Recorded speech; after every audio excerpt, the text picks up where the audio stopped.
And as Dave mentioned, he does belong to a very elite club. And we also have Senator Durenberger, as former recipient of the Rural Harmon Award, along with others tonight present, Eleanor Winston, Mike Pritchard, and Martin Kellogg. So all great people. There are few people who have worked with Senator Dave Durenberger as extensively on local, state, and national issues as Peter Gove, a former Parks and Trail board member who we are happy to have back with us tonight. Peter held executive positions for St. Jude Medical and Control Data Corporation for 25 years. He was Governor Wendell Anderson's environmental assistant, Pollution Control Agency executive director, and a founding member of the Environmental Quality Board Control Agency before working on Governor Anderson's U.S. Senate staff and as chief of legislation for the National Park Service, an agency in which he also served as assistant director. Peter was the first chairman of the Mississippi River National River Recreation Area's Mississippi River Commission, and he is the founder of the Friends of the Mississippi River, where he serves as secretary of the board today. Ladies and gentlemen, please help me welcome Peter Gove.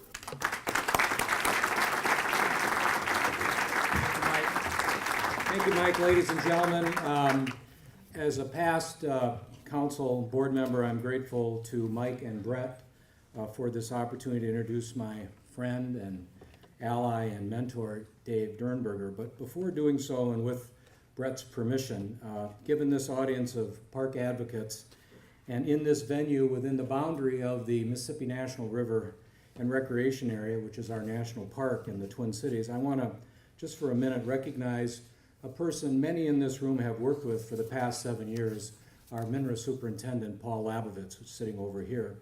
Paul was recently appointed by the National Park Service as the next superintendent of the Indiana Dunes National Lakeshore, which is east of Chicago.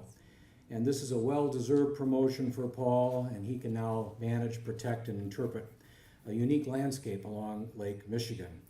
Now, Paul will be properly recognized in May by several organizations he's worked with the past years, but I just could not pass up this opportunity with this park audience to thank Paul for his dedication to this National River Park, created by the Congress 25 years ago as a result of legislation sponsored in the Senate by our keynote speaker tonight, Dave Durenberger, and in the House by the late great Congressman from St. Paul, Bruce Vento, a hero to many in this room, including me. I have some history, as you know, with the National Park Service, and I've observed many park superintendents over the years, and I can say that Paul Labovitz is an uncommon and accomplished park superintendent. He understands managing in a complex environment with many partners, with limited resources, and working in a large, often slow-moving bureaucracy. He is creative, courageous, and he has been a catalyst for expanded community engagement with this great river that runs through the Twin Cities, including his strong advocacy for the Urban Wilderness Canoe Program. Paul has been willing to stand up for this river and all of its users, including defending the critical area standards governing riverfront development, slowing the northward march of Asian carp, proposing the regulation of triclosan, removing triclosan from products that enter our drinking water, and speaking clearly about the undeniable water quality impacts on the Mississippi from agricultural practices in the Minnesota River Basin. In his memo to his own employees last month announcing his departure, Paul ended by saying, quote, "We've changed the way the national park system looks at urban parks," end quote. Well said, Paul, and accurate, and we will miss you and Sue in our community and look forward to your successful tenure at Indiana Dunes. And Paul, please stand so those in this room can recognize you in the minute.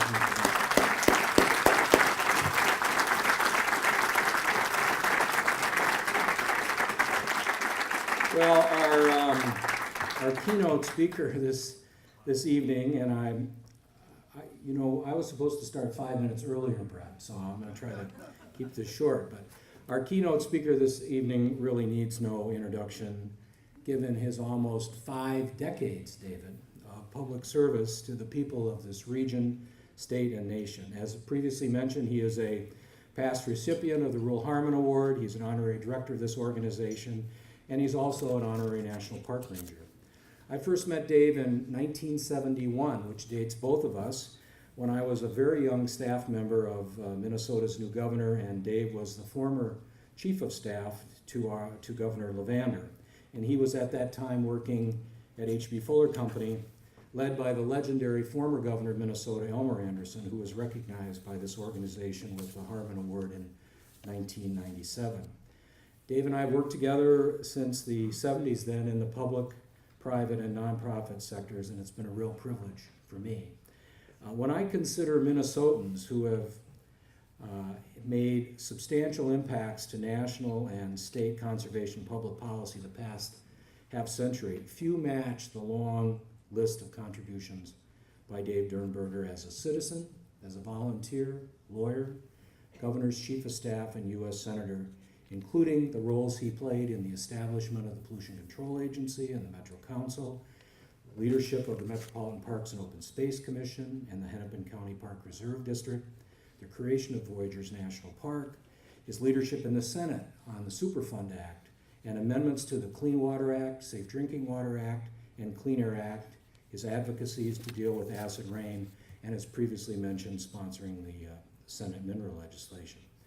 Those who follow Dave's 16-year career in the Senate know his paramount area of expertise and achievement was in healthcare policy. And that journey has continued since he retired from the Senate, writing and teaching at St. Thomas at the National Institute of Health Policy, and serving on the MedPAC, Allina Health Board, Kaiser Commission on the Uninsured, and other health policy boards. Many nonprofits have benefited by Dave's advice since he returned to Minnesota, including the Parks and Trails Council, Friends of the Mississippi River, and Conservation Minnesota. And we are certainly blessed in this state to have committed, innovative, and pragmatic individuals like Dave Durenberger, who have given so much to make this region a better place for our children and his and our grandchildren.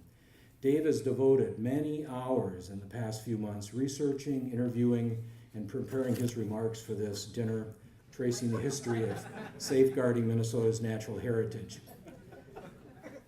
He's been in editing mode for the last couple of days, Susan tells me. And so we are all in for a treat tonight, and so please welcome my friend and your friend, Dave Durenberger.